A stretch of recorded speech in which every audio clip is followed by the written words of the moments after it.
Hello friends, आपका स्वागत है मॉडर्न कैरियर लॉन्चर में in front of basic school Pandey Bhavan. हमारा वीडियो देखने से पहले सब्सक्राइब बटन पर कृपया जरूर क्लिक करें और लाइक और शेयर करना ना भूलें। हाय स्टूडेंट्स एंड फ्रेंड्स, आज मैं शैलेंद्र कुमार फिर से अगले वीडियो में आया हूँ। इससे पहले मैंने 4 वीडियो अपलोड कर चुका हूँ, ये 5वीं वीडियो है मेरा। अगर आप पहली बार मेरे चैनल पर विजिट कर रहे हैं मॉडर्न कैरियर लॉन्चर पे, तो चैनल को सब्सक्राइब करें और मेरे वीडियो के अंत तक बने रहें। और अगर 4 वीडियो इससे पहले नहीं देखे हैं तो उसे देख ले जाके, क्योंकि आज हम लोग प्रेजेंट टेंस के लास्ट पढ़ने वाले हैं, कुछ पास्ट टेंस में भी पढ़ेंगे। तो इससे पहले आप प्रेजेंट टेंस के और भी जितने भी प्रकार होते हैं वो पढ़ लें, कॉन्सेप्ट सीख लें और फिर आज फिर बैठ जाइए कॉपी कलम लेके और सीखते हैं, टाइम वेस्ट नहीं करते हुए। और अगर अच्छा लगे मेरे वीडियो को तो लाइक कर दीजिएगा। चलिए ठीक है, हम लोग पढ़ते हैं। आज हम लोग पढ़ने वाले हैं प्रेजेंट परफेक्ट कंटिन्यूअस, अर्थात प्रेजेंट टेंस के लास्ट वेद है, जो चौथा वेद है। तो पढ़ते हैं इसका पहचान क्या होता है और कैसे इसमें वाक्य आते हैं, क्या स्ट्रक्चर होता है। तो इसका पहचान है जिस मुख्य क्रिया के अंत में ता रहा है, जिस मुख्य क्रिया के अंत में ता रहा है, ती रही है, ते रहे हैं, या इसी को दूसरे में आप ऐसे बोल सकते हैं, ता आ रहा है, ती आ रही है, ते आ रहे हैं, या रहा है, रही है, रहे हैं। अगर रहा है, रही है, रहे हैं लगा हो तो उसमें समय दिया जरूर रहेगा। तो ये लिख दिए है लगा हो तो, और साथ में कोई भूतकालिक समय, भूतकालिक समय जो नहीं पास्ट में शुरू हुआ हो और अभी भी जारी हो, भूतकालिक समय दिया हो जिससे लगातार का बोध हो। तो इसका अफर्मेटिव स्ट्रक्चर क्या बनता है देखते हैं। अफर्मेटिव स्ट्रक्चर है subject plus have oblique has plus been plus V4 plus object plus since oblique 4 plus time. इससे पिछले वीडियो में डिस्कस किए थे सिंस ऑब्लिक 4 के बारे में कि प्रेजेंट परफेक्ट कंटीन्यूअस में इसका प्रयोग है। देख लीजिएगा जो नहीं देखे हैं, आज देखिए हम लोग इसको भी यूज में पढ़ने वाले हैं और उस समय भी पढ़े थे। तो देखते हैं कि ये एग्जाम्पल कैसा हो सकता है। तो यह एग्जाम्पल के तौर पे लिए हैं, सीता अंग्रेजी बोलती रही है, या इसी को दूसरे रूप में आप बोल सकते हैं सीता अंग्रेजी बोलती आ रही है। आ रही मतलब ऐसा कहने का मतलब वो लगातार उस काम को करती हुई आ रही है, बीच में छोड़ी नहीं है, इस रूप में हो रहा है। मतलब जैसे हम वर्षों से पढ़ते आ रहे हैं, हम वर्षों से खेल रहे हैं, इस टाइप से रह सकता है। तो इसका तो देखते हैं कि सीता अंग्रेजी बोलती आ रही है या बोल रही है, तो इसका इंग्लिश क्या हो जाएगा। तो पहले सब्जेक्ट लेना है तो सीता, उसके बाद हैव या है तो सीता के साथ हैज लगेगा, इससे पहले हम लोग जान चुके हैं। उसके बाद बीन दिए, उसके बाद आपको V4 देना है। तो वर्ब क्या है, बोलना। तो बोलना क्या, स्पीक। V4 बनाने के लिए वर्ब के अंत में ING लगा दिए, स्पीकिंग हो गया। उसके बाद देखेंगे ऑब्जेक्ट, तो ऑब्जेक्ट है तो इंग्लिश है, इंग्लिश लिखेंगे। इसमें टाइम नहीं है क्योंकि इसमें ऐसा एक्सप्रेशन पहले से निकल रहा है कि ये लगातार बोध हो रहा है, जैसे ती रही है, ता रही है, ऐसे करके। तो इसमें ऑब्जेक्ट मतलब टाइम नहीं है तो कोई दिक्कत नहीं है। ये प्रेजेंट परफेक्ट कंटीन्यूअस टेंस का वाक्य है। लास्ट में इंग्लिश फुल स्टॉप कर दिए। सीता अंग्रेजी बोलती आ रही है, बोलती रही है, Sita has been speaking English. दूसरे एग्जांपल को देखते हैं। मैं 2 घंटों से पढ़ा रहा हूं, तो आई सब्जेक्ट दे दिए, उसके बाद आई के साथ हैव लगेगा, हैव दिए, फिर आपको देना है बीन, उसके बाद V4। तो वर्ब क्या, पढ़ाना। तो पढ़ाना को होता है टीच, तो टीचिंग हो गया। और ऑब्जेक्ट है तो देंगे, तो ऑब्जेक्ट तो नहीं है कि क्या पढ़ा रहे हैं, वैसा नहीं दिया गया ऑब्जेक्ट, चलिए ऑब्जेक्ट नहीं है तो क्या देना है, सिंस या 4। पहले देना है टाइम है कि नहीं, तो 2 घंटों से, तो पीरियड ऑफ टाइम है, पीरियड ऑफ टाइम में आपको 4 का प्रयोग होता है, तो 4 देंगे। और सॉरी 4 प्रीपोजिशन 4। उसके बाद 2 घंटों से तो 2 आवर्स हो गया। निगेटिव रहेगा तो हैव हैज के बाद नॉट का प्रयोग करना है। अगर इंट्रोगेटिव हो जाए तो हैव हैज को पहले लाना है, और क्वेश्चन वर्ड रहे तो पहले क्वेश्चन वर्ड से शुरुआत करना है, फिर हैव हैज को लिखना है, फिर सब्जेक्ट लिखना है, फिर बीन लिखना है, बिफोर, मतलब उसी तरह से फॉर्मेशन चलेगा। चलिए देखते हैं इसका निगेटिव क्या हो सकता है, कैसे तरह से बनाएंगे? सीता बरसों से यहाँ नहीं रह रही है, सीता बरसों से यहाँ नहीं रह रही है, तो आप इसका इंग्लिश क्या करेंगे? पहले तो आपको सब्जेक्ट देना है, तो सीता, उसके बाद है क्या है, तो सीता एक नाम है, सिंगुलर नंबर में तो ये हैज लगाएंगे, उसका नॉट देना है, नॉट दिए, फिर विन देना है, उसके बाद वर्ब को लाना है, तो वर्ब क्या यहाँ पे? रहना, तो रहना का होता है लिव, तो लिव का लिविंग हो गया। उसके बाद यहां तो हेयर, और टाइम दिया है बरसों से, तो ये भी पीरियड ऑफ टाइम है क्योंकि ये नीचे समय दिया नहीं है, तो 4 years। अगला सेंटेंस है हम लोग सुबह से नहीं खेल रहे हैं, तो we have not been playing सुबह से, तो सिंस मॉर्निंग। ये प्रेजेंट टेंस समाप्त हो गया, आप लोग प्रैक्टिस करें घर पे, तो आगे हम लोग यहां मिस्टेक हो गया, सॉरी, ये तो बी के साथ हैव लगता है, हैव देंगे क्योंकि ये बी फर्स्ट पर्सन है ना, इसके साथ हैव लगेगा, बाय मिस्टेक हो गया था, ध्यान से देख लीजिए।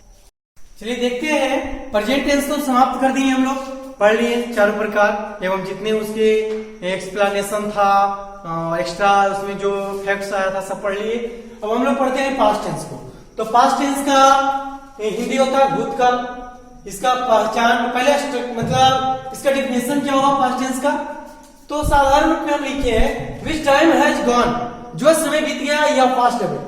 चलिए तो ये साधारण रूप में हो गया जो समय बीत गया है, लेकिन इसका दूसरा रूप हो गया कि a verb tense used, a verb tense used to express an action, वह क्रिया जो किसी काम को पहले ही बताने का बोध कराए, अर्थात एन एक्शन और स्टेट हैविंग ऑलरेडी टेकन, जो समय जो क्रिया किसी काम को पहले ही बता दिया जाए, बता दे, उसे ही पास्ट टेंस कहेंगे।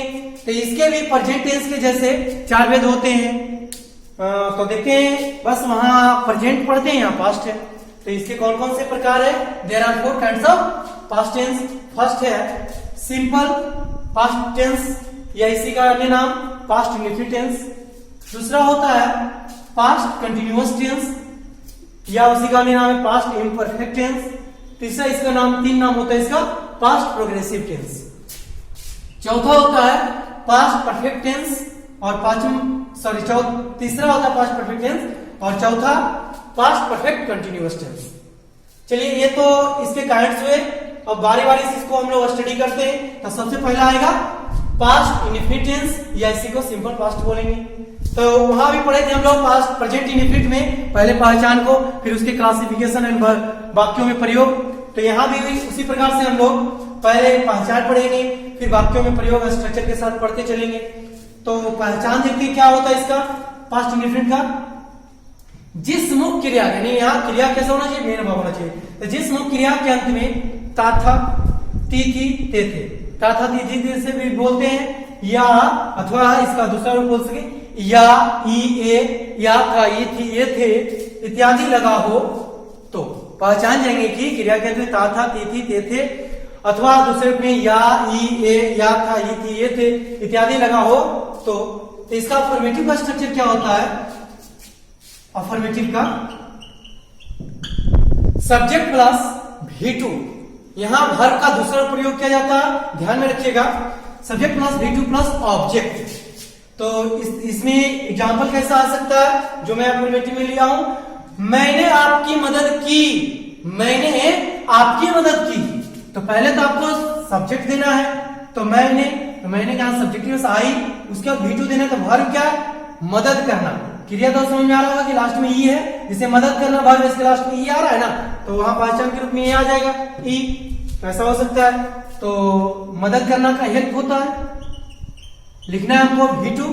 तो जो क्रिया का V2 V3 याद करना पड़ता है, लेकिन कुछ स्टैंडर्ड फॉर्मेशन होते हैं जो लगभग ईडी करके बनाए जाते हैं, इसको बोलते हैं रेगुलर वर्ब। तो ये रेगुलर यहाँ वर्ब है, ईडी लगा देंगे, तो ईडी लगाएंगे, हेल्प हो गया। उसके बाद ऑब्जेक्ट देना है, अगर है तो देंगे, नहीं रहेगा तो कोई बात नहीं।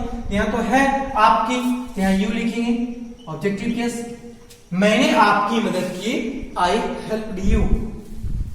दूसरा सेंटेंस है उसने मुझसे पूछा था, उसने मुझसे पूछा था, तो पहले सब्जेक्ट देना है उसने का ही, पूछना का आस्क होता है, भी2 देना है बाबू, तो आस्क्ड हो जाएगा, मुझसे तो मी, लास्ट में फुल स्टॉप दे देंगे, उसने मुझसे पूछा था, he asked me। एक रिकॉर्ड सेंटेंस अब ये, इस पर ध्यान देना है, ये थोड़ा सा डिफरेंट टाइप से बन सकता है, इसलिए इसको थोड़ा सा फोकस करना है, सभी को ध्यान से सुनिएगा। क्रिया के अंत में ती थी, क्या रहे, ती थी, तो इस तरह का जब सेंटेंस में लास्ट में क्रिया में ती लगा रहे, तो इससे यह व्यक्त होता है कि ये जो सेंटेंस जो वक्ता है, जो वहां सब्जेक्ट है, वो उस काम को पास्ट रूटीन को बता रहा है अभी प्रेजेंट में। जैसे कहा गया वह अंग्रेजी पढ़ती थी, वह अंग्रेजी पढ़ती थी, पास्ट रूटीन को व्यक्त किया जा रहा है। तो आप इसको 3 तरीके से बना सकते हैं, मैं बता रहा हूं आपको। पहले तो आप इससे बनाएंगे, पहले सब्जेक्ट देना है तो पढ़ती थी तो सी होगा, उसका भी2 देना है तो भी2, तो इसका पढ़ना के रीड ही भी2 भी लिखते हैं, पढ़ा जाता है रीड, रेड, तो सी रेड, और इंग्लिश वह क्या पढ़ती थी, अंग्रेजी पढ़ती थी, सी रेड इंग्लिश। अब एक और इसका फॉर्मेशन हो सकता है पास्ट रूटीन को बताने के लिए, फिलहाल आगे पढ़ेंगे, लेकिन यहाँ डिस्कस कर दे रहे हैं आपको। पहले तो सब्जेक्ट देना है, सब्जेक्ट दे दिए, उसके बाद यूज्ड टू का प्रयोग करेंगे, उससे भी पास्ट रूटीन को बताते हैं, तो यूज्ड, उसके बाद टू देंगे, फिर भी1 देना है आपको, तो वर्ब क्या है यहाँ पे, पढ़ना, पढ़ना क्या होता है, रीड, उसके बाद ऑब्जेक्ट है इंग्लिश, तो इंग्लिश दे देंगे।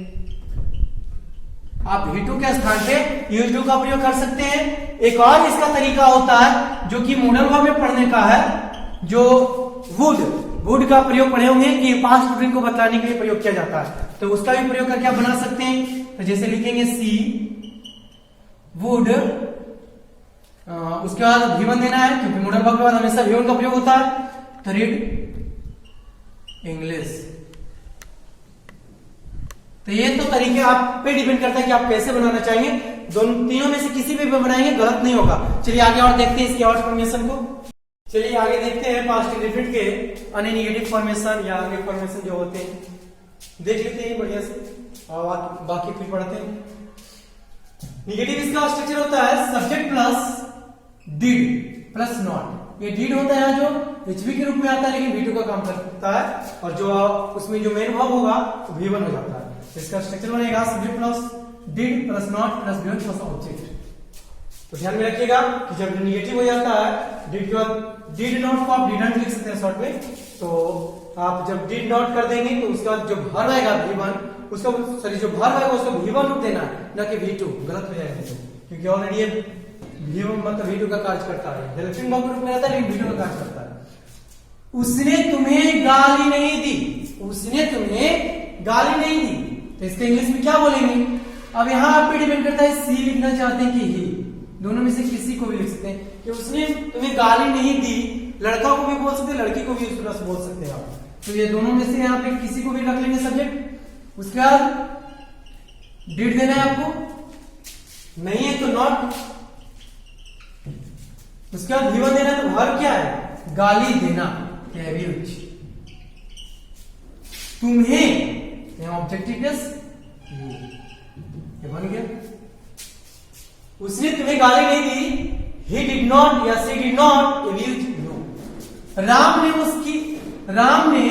उसे नहीं पीटा, राम ने उसे नहीं पीटा, तो राम सब्जेक्ट लिख दी, उसके बाद डिड देना, सभी के साथ डिड लगेगा, डिड देंगे, उसके बाद नॉट, फिर भी1 देना है आपको, तो वर्ब क्या है यहाँ पे, पीटना, पीटना के भी भी1 होगा, उसके बाद ऑब्जेक्ट उसे,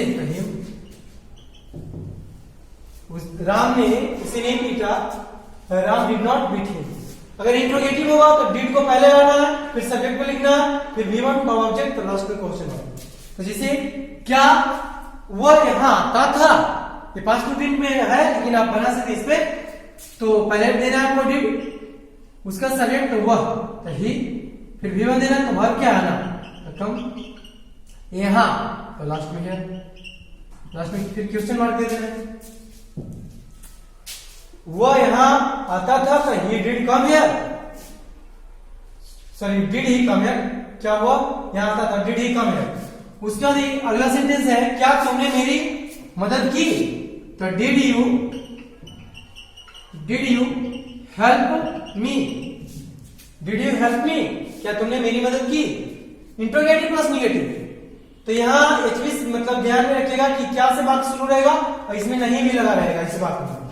तो इसका फिर कैसे करेंगे, तो पहले तो क्या है, तो डिड को पहले लाना पड़ेगा और देख लेना है कि टेंस कौन टेंस में, पास्ट इंडेफिनिट का पहचान देखिएगा।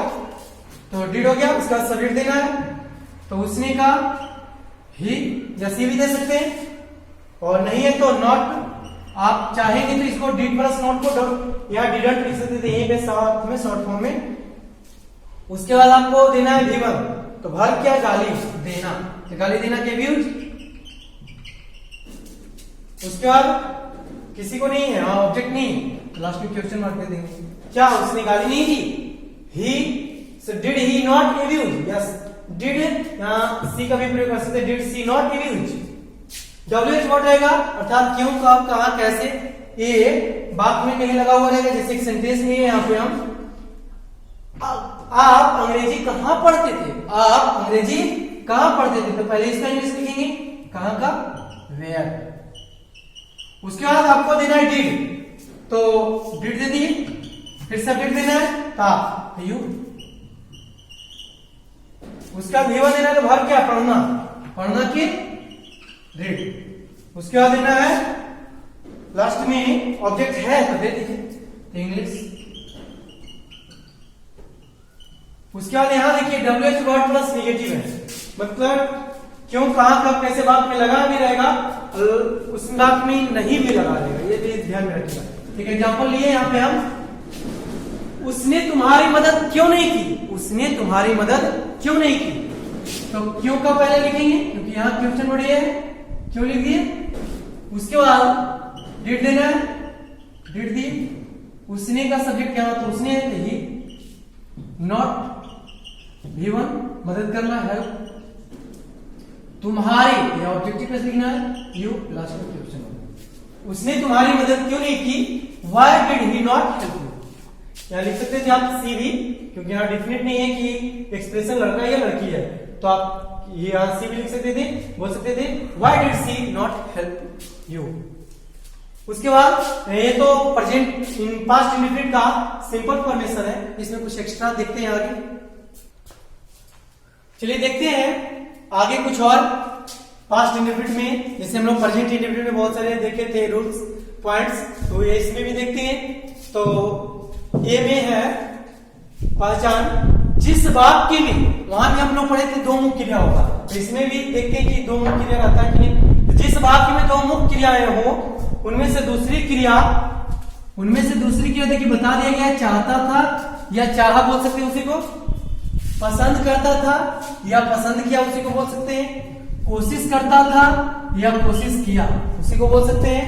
तो दोनों में से किसी को बोलेंगे तो एक ही बात है, जाता था या गया, आता था या आया इत्यादि लगा हो, तो इसका स्ट्रक्चर अफर्मेटिव का क्या होगा, पहले दिन सब्जेक्ट लिखेंगे, सब्जेक्ट प्लस चाहता या चाहा के बाद रहेगा तो वांटेड का V2 का प्रयोग करेंगे, वांटेड हो जाएगा। पसंद करना रहेगा तो लाइक करेंगे, कोशिश करना रहेगा तो ट्राइड करना है, जाने की बात करेगा तो वेंट लिखना है V2, और आने की बात करेगा तो किम, V2 सब V2 फॉर्म रहेगा, सब V2 रहेगा। उसके बाद अगले भाग में जो रखना है आप विद इनफाइनाइट अर्थात 2 + V1 या प्रेजेंट पार्टिसिपल अर्थात V4 रख सकते हैं, तो यहाँ पे डिपेंड करता है, इनमें से किसी को रख सकते हैं। उसका ऑब्जेक्ट देखते हैं एग्जांपल, तुमने मुझे मारना चाहा, तुमने मुझे मारना चाहा, तो पहले आपको सब्जेक्ट देना है, तो तुमने का यू, उसके बाद चाहा तो वांटेड देना है, तो वांटेड। अगला भाग देखना कि क्या है, तो मारना, तो मारना होता है आप पे डिपेंड करता है। यहां भी देखिए दो एक्सप्रेशंस निकल रहे हैं, या तो जान मारने की बात करेगा या साधारणतः जैसे पीटना, थप्पड़ लपड़ करके यानी पीटने की तौर पे, तो पीटने की बात करेगा तो बीट का प्रयोग करना है या बीटिंग देंगे V4 में, और जान मारने की बात करेगा तो किल करना है, तो जो अच्छा लगे आपको। तो हम तो जान मारने की बात नहीं कर रहे हैं, हम पीटने की बात कर रहे हैं, चल रहे हैं। तो यहाँ पे आप टू बीट दे सकते हैं क्योंकि इंफिनिटिव यानी इनफाइनाइट में दे रहे हैं टू बीट, या तो आप बीटिंग भी लिख सकते हैं। उसके बाद ऑब्जेक्ट देना है तो मुझे, अगला सेंटेंस है सीता अंग्रेजी पढ़ने गई। सीता अंग्रेजी पढ़ने गई, तो पहले बनाना है आपको कि सीता गई, तो सीता सब्जेक्ट दे दिए। उसके बाद गई तो वेंट भी टू हो जाएगा। उसके बाद पढ़ने, तो अगले वर्ब को जोड़ने से पहले आप टू दे सकते हैं, टू पढ़ना के रीड, और क्या पढ़ने गई है अंग्रेजी, तो ऑब्जेक्ट दे देंगे इंग्लिश। सीता अंग्रेजी पढ़ने गई, Sita went to read English. आप चाहेंगे तो यहाँ पे बिफोर का प्रयोग कर सकते हैं। मैंने खीर खाना पसंद किया, मैंने खीर खाना पसंद किया। आई लाइक, मैंने पसंद किया। आई प्रिफर्ड भी लिख सकते हैं, आप पे डिपेंड करता है। यहाँ पे लाइक भी ठीक है। आई लाइक पसंद किया, तब टू खाना, तो क्या खाना पसंद किया जी, तो खीर। तो खीर का क्या लिखेंगे, पुडिंग राइस। पुडिंग राइस में खीर हो गया। मैंने खीर खाना पसंद किया, I like to eat rice, pudding rice. उसके बाद निगेटिव होगा, तो निगेटिव में बस थोड़ा सा ध्यान दीजिएगा कि डिड प्लस नॉट देना है, मतलब वर्ब से पहले, यानी इसका स्ट्रक्चर है subject plus did plus not. Did को नॉट को आप डिडंट लिख सकते हैं। उसके बाद जो भी आप V2 के रूप में था सब ये V1 के रूप में आ जाएगा, क्योंकि स्ट्रक्चर देखे थे हम लोग कि V1 हो जाता है, तो V1 हो गया। उसके बाद अगले वर्ब को जोड़ने के लिए वही सेम प्रोसेस चलेगा, 2 + V1 या तो V4 प्लस ऑब्जेक्ट। जैसे एग्जांपल है निगेटिव में, तुमने वहां जाने की कोशिश नहीं की, तो यू डिड नॉट या डिडंट, कोशिश नहीं पहले बनाएंगे, तुमने कोशिश नहीं की, यू डिडंट या did not, you did not try, V1 हो गया। उसके बाद अगला वर्ब को जोड़ना है, तो क्या है जाना, तो टू को विद इनफिनिट जोड़ दिया वहां, तो गया। तुमने वहां जाने की कोशिश नहीं की, you did not try to go there. मैंने उसे देखना पसंद नहीं किया, मैंने उसे देखना पसंद नहीं किया, तो क्या लिखेंगे, I did not like to see her या हिम दे सकते हैं। यहां भी पता नहीं चल रहा है कि उसे किसके लिए आया है, तो हिम या हर दे सकते हैं। तो I did not like to see her या हिम। चलिए अब प्रैक्टिस करेंगे आप लोग, और अगर मेरा वीडियो अच्छा लगा हो, कॉन्सेप्ट अच्छा लगा हो, तो लाइक करें, और फिर मिलते हैं अगले वीडियो में। तब तक के लिए बाय बाय।